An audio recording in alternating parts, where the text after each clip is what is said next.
Good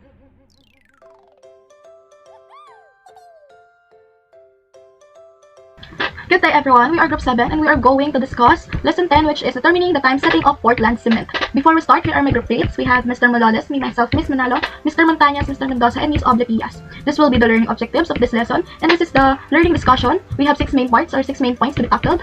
Next is, here are some words that you may encounter during the report. So let's begin. Again, I'm Miss Manalo and I will be tackling the main point 1, which is definition and discussion. So why? I want you to have some short background or foundation about cement and Portland cement. So let's begin. Short history.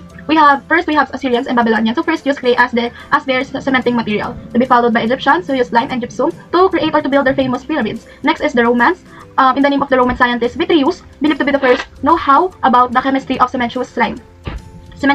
So those people or those ancient people who first used cementing materials. Next is a major modern. We have M. Vicat of France, Joseph Aspdin of UK, who first introduced the Portland cement in 1824, to be followed by Isaac C. Johnson, invented the cement by increasing the temperature. So again, those people who are involved in the first use of cement.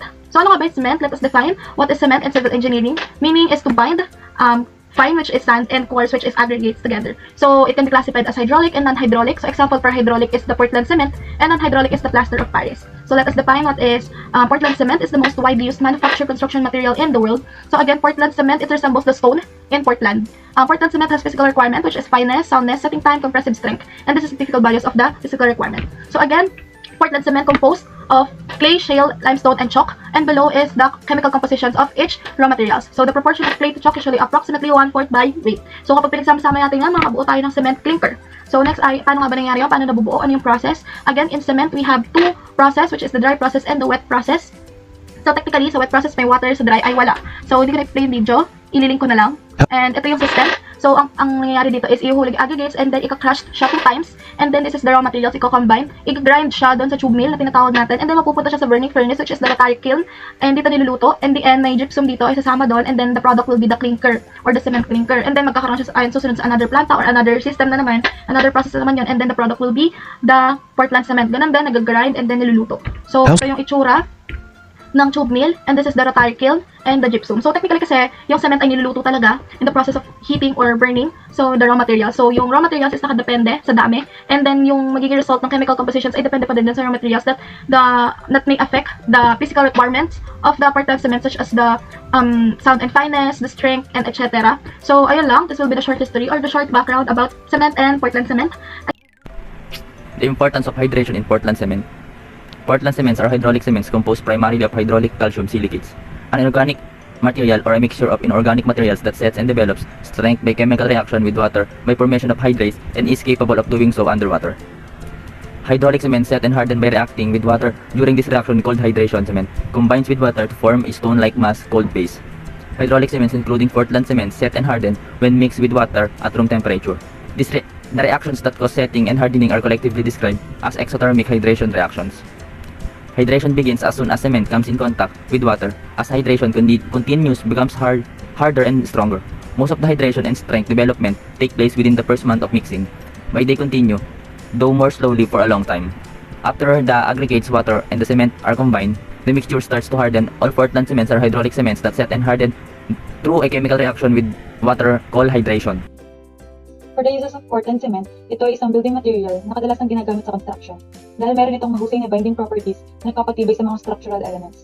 Ginagamit ito sa production ng concrete at isang Portland cement na basic ingredient na matatagpuan sa mga materials katulad ng mortar, stucco, at ng specialty grouts versus yung Vicat apparatus, which is yung pinaka-important na equipment na ginagamit natin sa procedure na ito. Ginagamit natin ito para ma-determine yung required na dami ng tubig para makapag-produce tayo ng cement paste of a normal or standard consistency. So trowel, which is obviously used for scooping cement. Graduated cylinder and enamel tray. Yung graduated cylinder is ginagamit natin para ma-measure yung dami ng tubig na ihahalo natin dun sa cement. While yung tray naman is yung ginagamit natin for containing the cement. Stopwatch. Ito yung ginagamit natin to record the time after natin lagyan ng tubig or haluan ng tubig yung cement. Balance. Use balance to measure the weight of the cement and the water for more accurate measurements. Initial and final procedure. We provided a sample video here, but unfortunately, hindi ko ma-play, so I will provide na lang ng link sa description box. Setting time test of cement. Generally, a logical division has been made for the setting time of cement as initial and final setting time.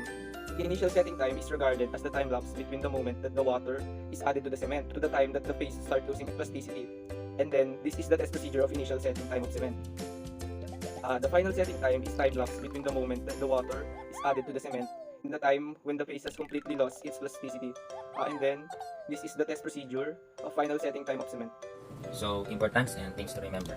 ASTM C153, ang initial settings niya ay 60 minutes and maximum final settings niya ay 10 hours. Then, handling placing, vibrating must be completed before initial set.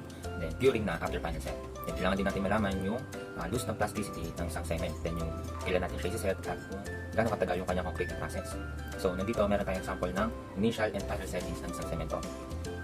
Then, ang conclusion natin, initial and final settings time of cement are very important properties of cement which are responsible for the quality of concrete and mortar. Hence, it is advisable to check the initial setting time and final setting time of cement before you use it for the construction work. You can also use admixtures to control setting time of cement. Normally, the initial setting time for 43 or 53 grades of OPC or PPC is 30 minutes and final settings niya ay 10 hours. So, things to remember, initial and final setting time procedure, importance of hydration in Portland cement, use of Portland cement, saka yung definition and discussion. So, yun lang po. Salamat.